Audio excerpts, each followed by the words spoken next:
Les 10 tueurs en série les plus terrifiants. Histoire vraie. Salut tout le monde, bienvenue sur ma chaîne. Aujourd'hui, on plonge dans les abysses de l'âme humaine avec un sujet qui vous glacera le sang, les tueurs en série. On va parler des plus terrifiants, ceux qui ont marqué l'histoire de leurs crimes atroces. Préparez-vous, car nous allons explorer les histoires vraies de 10 monstres qui hantent nos cauchemars. Ted Bundy, le charmeur assassin. On commence fort avec Ted Bundy, un nom indissociable de la manipulation et de la cruauté. Charmant, intelligent, il gagnait la confiance de ses victimes, souvent de jeunes femmes. Bundy finira par avouer le meurtre de plus de 30 femmes dans les années 70. Ce qui est encore plus effrayant avec Bundy, c'est sa capacité à s'évader de prison. 2 fois. Il usait de son intelligence pour tromper les autorités. Son procès, ultra médiatisé, a captivé l'Amérique. L'histoire de Ted Bundy nous rappelle que le mal peut se cacher derrière les visages les plus banals. Jeffrey Dahmer, le monstre cannibale. Un nom qui évoque la terreur et l'horreur. Accrochez-vous, on passe à Jeffrey Dahmer, aussi connu sous le nom glaçant de cannibale de Milwaukee. Dahmer a semé la peur dans les rues de Milwaukee pendant plus d'une décennie. Entre 1978 et 1991, Dahmer a assassiné 17 jeunes hommes. Ses crimes étaient méthodiques et terrifiants, laissant une traînée de douleur et de souffrance. Dahmer ne se contentait pas de tuer ses victimes, il les démembrait et pratiquait même le cannibalisme. Il conservait des parties de leur corps comme des trophées macabres. Un jour, un jeune garçon de 14 ans a réussi à s'enfuir. Mais la police a cru les mensonges de Dahmer et a ramené l'enfant chez lui. Cette erreur tragique a permis à Dahmer de continuer ses atrocités. Ce n'est qu'en 1991, lorsqu'une victime potentielle parvient à s'échapper, que les crimes de Dahmer sont enfin révélés au grand jour. Cette évasion a conduit à son arrestation et à la découverte de ses crimes horribles. L'affaire Dahmer a exposé au monde l'horreur d'un tueur en série et les failles du système judiciaire. Le procès a révélé des détails choquants et a mis en lumière les erreurs de la police. John Wayne Gacy, l'effroyable clown tueur. Un nom qui évoque la terreur et l'horreur. Tenez-vous bien, car on aborde maintenant le cas de John Wayne Gacy, plus connu sous le nom de Killer Clown. Ce surnom, il l'a gagné en raison de son habitude de se déguiser en clown pour divertir les enfants lors de fêtes et d'événements communautaires. Gacy était un homme d'affaires respecté, actif au sein de sa communauté. Il était connu pour son charisme et son implication dans diverses activités locales, ce qui rendait ses crimes encore plus choquants. Entre 1972 et 1978, Gacy a violé et assassiné au moins 33 jeunes hommes et garçons. Ses victimes étaient souvent des jeunes vulnérables, à la recherche d'un emploi ou d'une opportunité. Il attirait ses victimes en leur promettant du travail ou en se faisant passer pour un policier. Gacy utilisait son charme et son autorité apparente pour gagner leur confiance. Le mode opératoire de Gacy était toujours le même. Il gagnait la confiance de ses victimes, les torturait, les violait et les tuait par strangulation. Il cachait ensuite leur corps dans le vide sanitaire de sa maison. L'horreur de ces crimes a été découverte lorsque la police a perquisitionné son domicile. Les autorités ont été horrifiées de trouver les restes de ses victimes enterrés sous sa maison. Le procès de Gacy a été l'un des plus médiatisés de l'histoire américaine.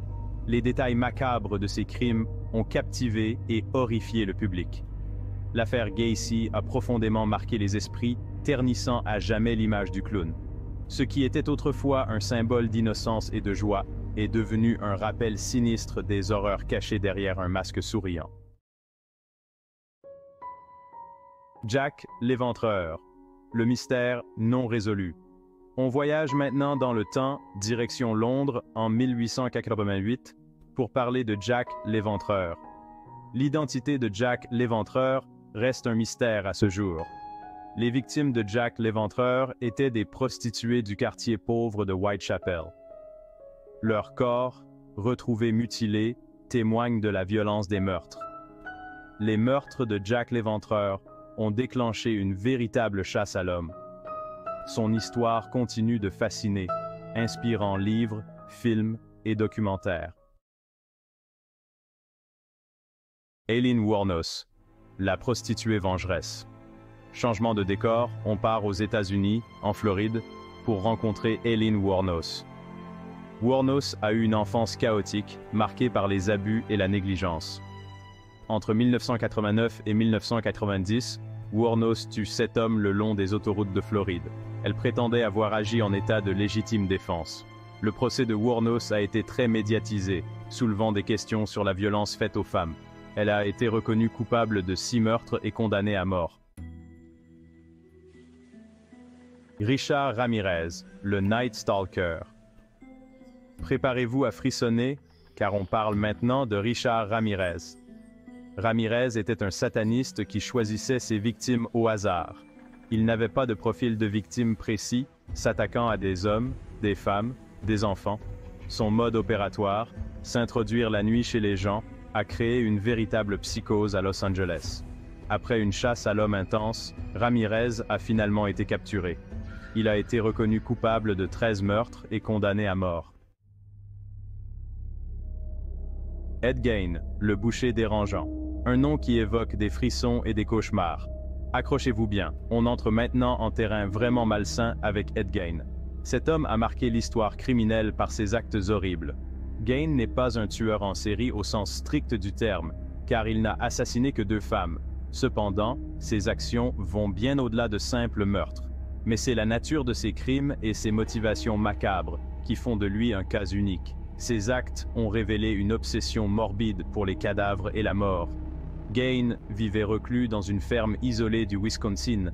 Cette ferme est devenue le théâtre de ses horreurs inimaginables. Après la mort de sa mère, il a commencé à exhumer des cadavres de femmes dans les cimetières locaux. Il utilisait les restes pour des rituels macabres et des créations morbides. Ce que l'on a découvert dans sa ferme a choqué le monde entier. Des objets faits de peau humaine, des crânes utilisés comme bols et bien d'autres atrocités. L'histoire de Gein a inspiré des personnages de films d'horreur cultes comme Norman Bates dans Psychose et Buffalo Bill dans Le Silence des agneaux. Son héritage macabre continue de hanter la culture populaire. André Chikatilo, le boucher de Rostov.